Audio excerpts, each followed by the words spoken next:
Assalamualaikum warahmatullahi wabarakatuh.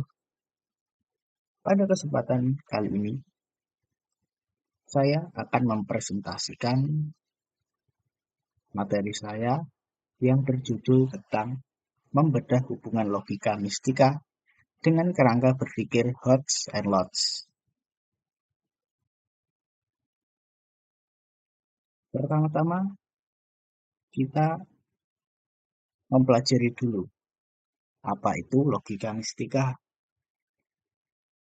Logika mistika sendiri adalah cara berpikir yang menganggap bahwa segala sesuatu disebabkan oleh pengaruh roh atau hal-hal gaib.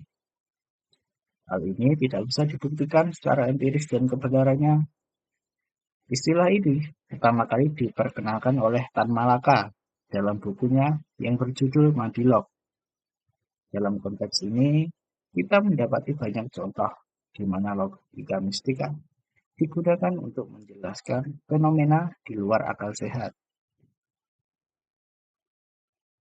Lalu, bagaimanakah logika mistika ini dalam kehidupan masyarakat Indonesia? Pola pikir ini menjadi penghambat kemajuan bangsa karena masyarakat yang berpikir dengan logika mistika cenderung akan menghindari pemikiran kritis dan logis, serta sulit untuk mencari solusi rasional atas suatu masalah. Asal dari logika mistika ini bisa jadi disebabkan oleh dua hal.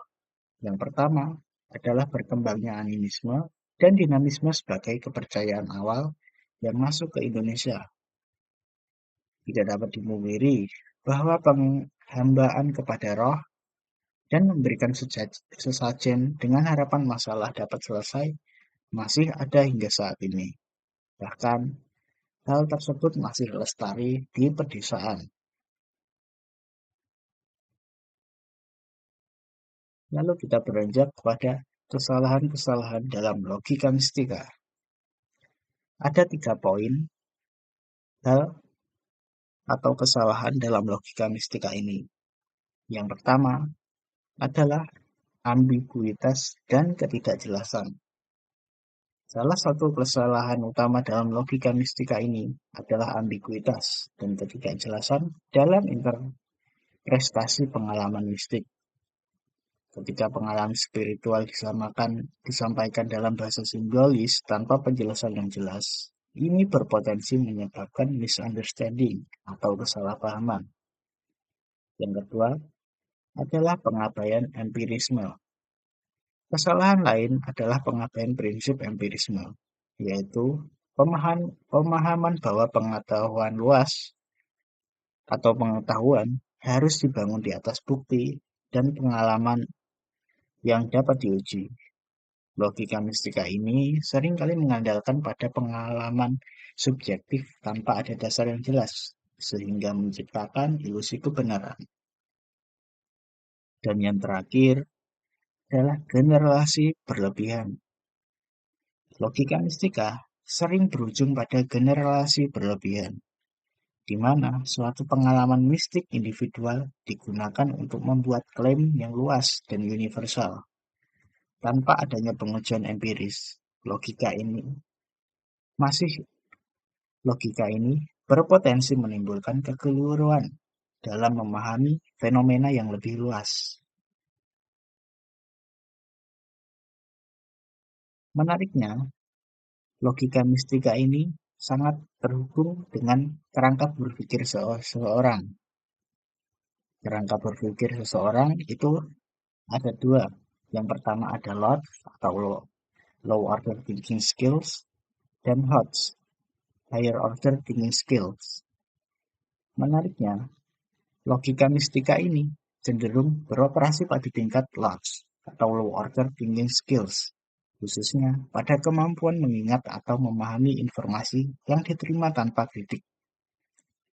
Ketika seseorang menerima penjelasan mistis untuk suatu fenomena tanpa mempertanyakannya, itu adalah bentuk penerimaan pasif yang kurang melibatkan analisis mendalam. Hal ini disebabkan karena kerangka berpikir Lodge itu adalah yang pertama, ada mengingat dan mengetahui. Seseorang mungkin hanya mengingat penyebab mistis dari suatu kejadian tanpa mempertanyakan validitasnya. Dan yang kedua adalah memahami. Mereka mungkin memahami narasi mistis, tetapi tidak melangkah lebih jauh untuk mengevaluasi kebenarannya. Setelah kita bahas Lodge, ada kerangka berpikir Hodge. Yang menariknya, logika mistika adalah penghalang utama bagi pengembangan dan penerapan Hodge. Karena cara berpikir Hodge atau higher order thinking skills ini menuntut kemampuan seperti yang pertama ada analisis informasi untuk memecahkan jadi bagian-bagian dan memahami hubungan antar bagian. Logika mistika tidak mendorong analisis karena penyebab sudah ditetapkan secara gaib. Jadi validitasnya masih dianggap abu-abu atau tidak jelas. Yang kedua ada evaluasi. Evaluasi informasi untuk menentukan kebenarannya, relevansi atau kualitas logika mistika itu menolak evaluasi empiris dan rasional. Dan yang ketiga ada kreasi atau sintesis. Menciptakan ide atau solusi baru berdasarkan pemahaman dan analisis. Jika masalah selalu dijelaskan dengan cara mistis, maka tidak ada dorongan untuk mencari solusi inovatif atau ilmiah. Dan yang terakhir adalah berpikir kritis. Nah, berpikir kritis ini adalah inti dari Hodge. Berpikir kritis berarti mempertanyakan asumsi, mencari bukti, dan mempertimbangkan berbagai perspektif yang membuat penilaian yang beralasan. Logika mistika, seperti yang diungkapkan oleh Tan Malaka secara langsung, akan menghambat pemikiran kritis ini karena dasarnya ia menerima penyebab tanpa bukti empiris atau penjelasan rasional.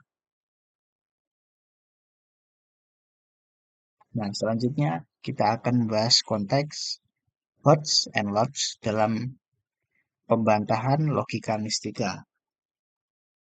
Untuk Lodge sendiri, itu digunakan hanya untuk identifikasi saja.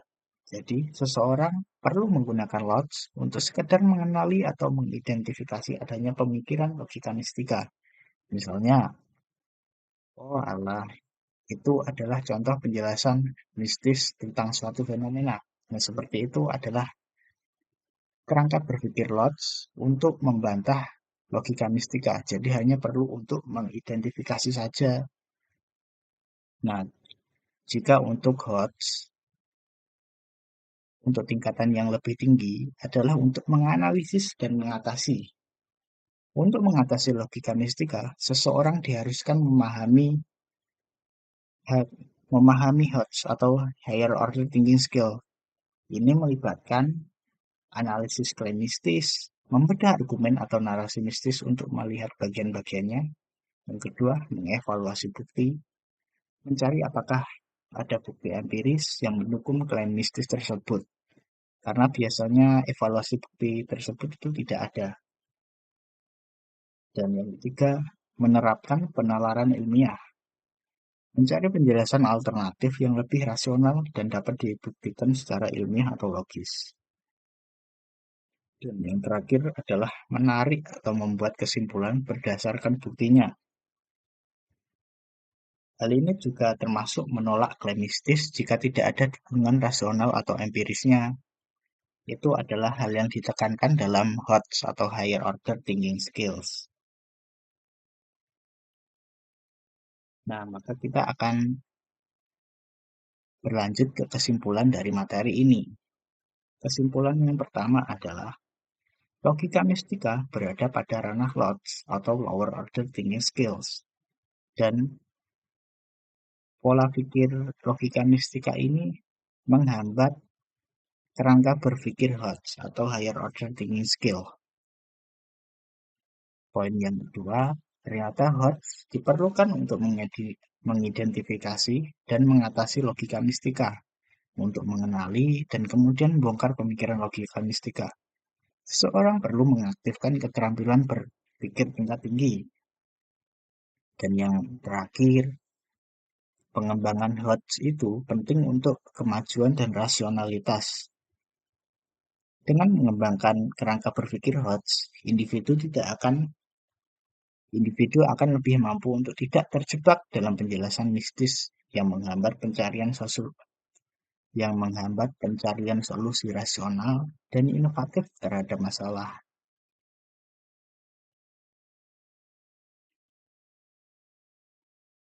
Baiklah, untuk sesi presentasi ini saya cukupkan.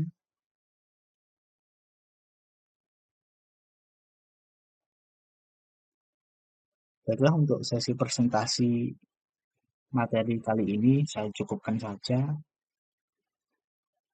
Untuk presentasi yang saya sampaikan tadi, jika ada kekurangan atau kelebihan dalam penyampaian saya mohon maaf.